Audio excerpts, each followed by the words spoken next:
Hey, what's up everybody and welcome back to Steampunk episode 7. I have been really sick for the last week and a bit, so that's why my voice is not even completely back yet, and that's why I couldn't record anything. I didn't really do much in Minecraft either. The only thing I did is build the Automated Andesite creator.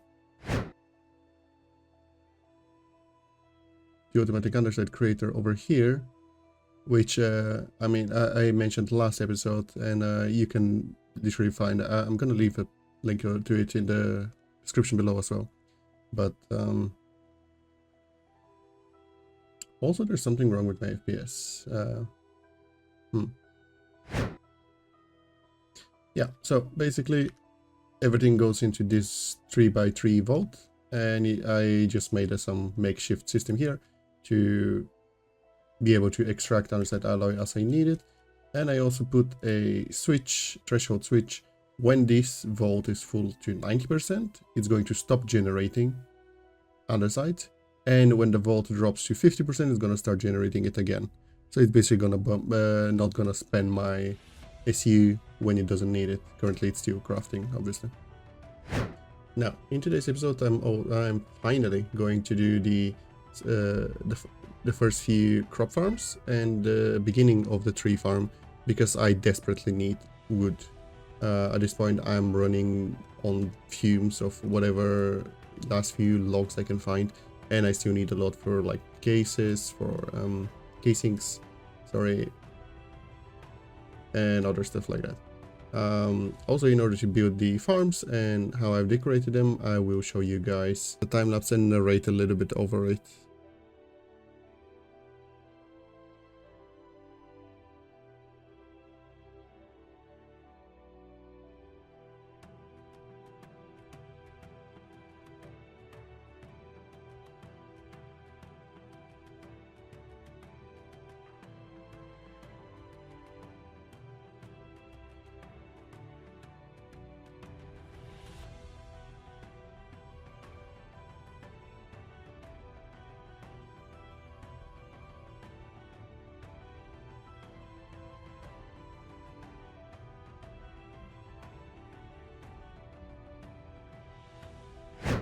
So, after much procrastinating, me being sick and then getting distracted every single time by a different thing to do, I started the tree farm.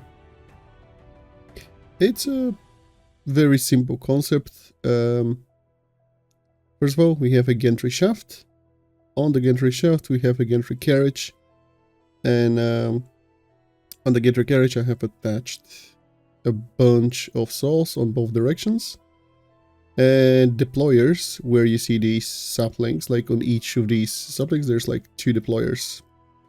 If there's the one that says 5, there's 5 deployers. They are filtered to place that specific sapling, and I have currently made it so the portable storage interface does not, I have filtered it out so it does not take all of the saplings away. That way I guarantee that the system that's placing them, or deployers, never run out of saplings.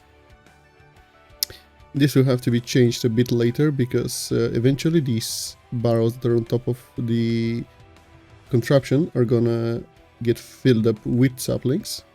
But until then I have a temporary, workaround. Now, every time it goes to that side and comes back, it drops all of the loot in here. And if you see on the top left,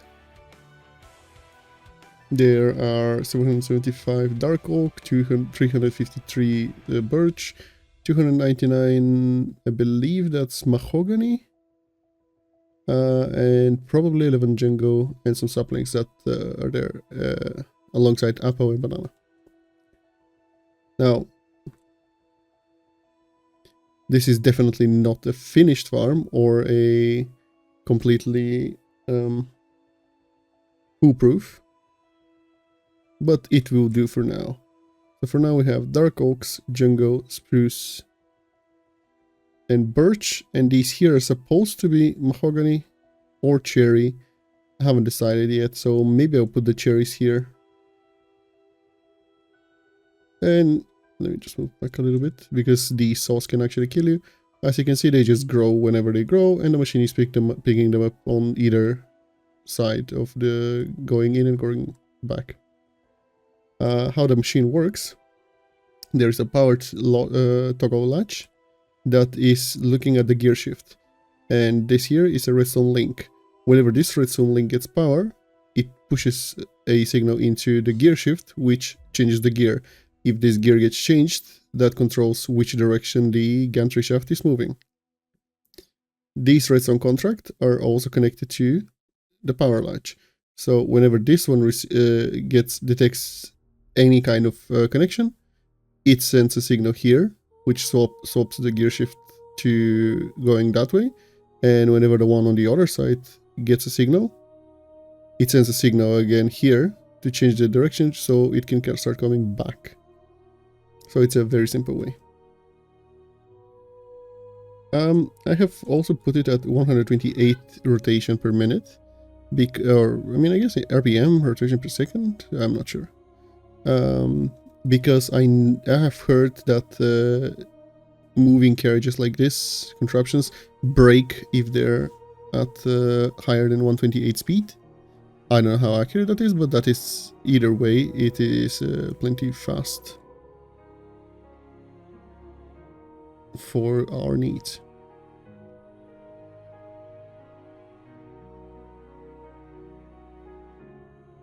That's it. Over here, once I clear it out a little bit more, I plan to make a automatic burger creator alongside the farm. And I'm not sure if the burger is the best food. I've just heard people in the Discord talk about the burgers. And they're not that hard to make. You just need bread, beef patties, milk, cooked bacon, onions, tomatoes, and cabbage leaves. Which the bottom row we're going to farm very soon. I'm going to, now that I have access to all this wood, I'm going to start making the actual crop farms. The milk and the beef patties is just going to be, I'll show you once I build it, but just some cows being fed and killed. And the bread is also going to be made through the farm that I'm going to build for wheat. Same thing with what we're going to be feeding the cows. And same thing with the bacons. The bacon is going to come from automatically being fed pigs. And milk is going to come from the cows.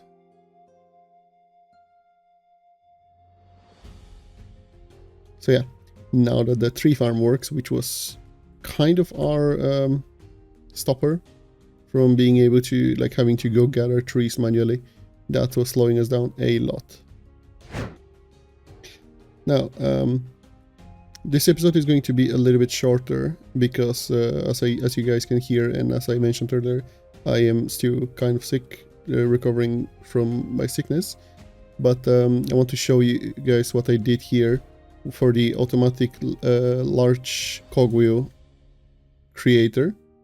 I added lists with filters because if you don't put lists to filter what you're gonna get, whenever you put some kind of log here, it's just gonna transform into one of the decorative logs from Create, which we don't want. Now it is sorted, so it when it drops from here, the wood log is going to get stripped, and then the stripped log is going to get turned into planks of whatever variety it is. And if you want to see how it looks, I just basically added all the planks and clicked allow list. And same thing here, I added all of the stripped logs, so they get stripped that way. Absolutely the same thing over here. And the same thing over here. Now, the one thing that I have not shown you guys is this. It is a Andesite Alloy creator, automatic one. Currently, it is filled up of a 3x3 item vault, which is 30,000 Andesite alloys. Almost filled, rather. I have put a threshold switch, which what it does is, whenever it detects how full the connected inventory to it is, in this case the item vault, whenever it reaches this point, which is 90%, it stops because I have attached a redstone link. It sends a signal. It sends a signal back here to this redstone link that basically stops the whole farm from going. Now, in order to create, in order to create automatically andesite alloy, you need a constant flow of lava. And if you look from here, this pipe is bringing the lava into the cauldron up there. Oh, sorry, the basin. And how I've done it is I've literally run a super long fluid pipe with pumps. This one branches out to the energy, to the engines, the steam engines. And this here goes back that way, but I cannot go through here. And this is the infinite lava source that I created last episode. And it is getting all the lava from this fluid tank that is full to the brim, and I've just made a really big one. So whenever I need lavas for something as a constant flow, I'm just going to use this. And if you mouse over this, you guys can see bottomless supply. The targeted body of fluid is considered infinite, which is the infinite lava source. But let's get out because I do not have fire protection right now.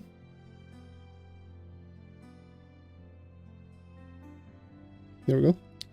Another thing I've done in between episodes is, as I told you guys, I'm going to start the tungsten storage, and I'll show you a short clip of me killing the wither.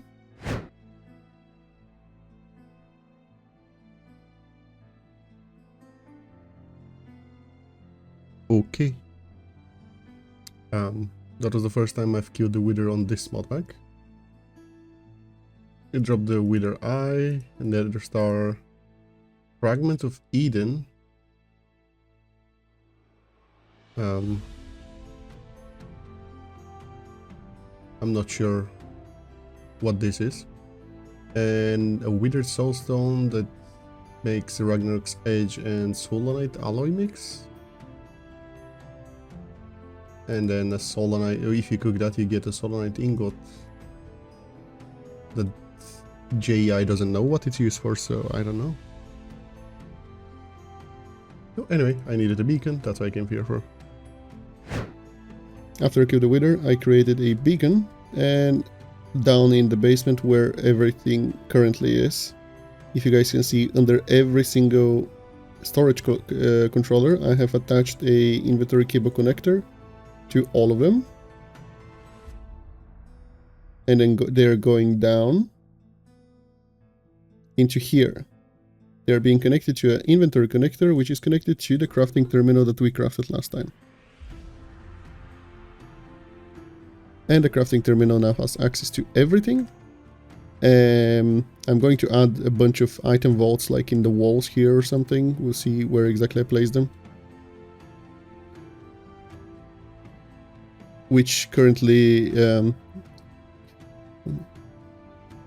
with a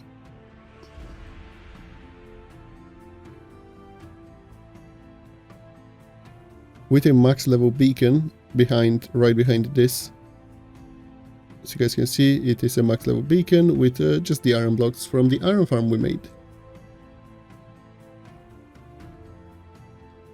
When you have a max sized beacon active within certain radius, I believe it's about 8 blocks from the crafting terminal, you can access it as long as you have the advanced wireless terminal. You can access it from any dimension, which is basically the portable storage of this modpack. I have heard the tungsten storage is laggy, but I still have not yet encountered that lag, so for now we'll do what we can. I'm going to end this episode, and while recording stuff for the next episode, I'm going to record a couple time lapses to do the farms and to set up some potential gear progression and possibly a trading center. We'll see what happens. Thank you guys for watching. Please like and subscribe if you like this video, and I'll see you guys next time. Bramity out. See ya.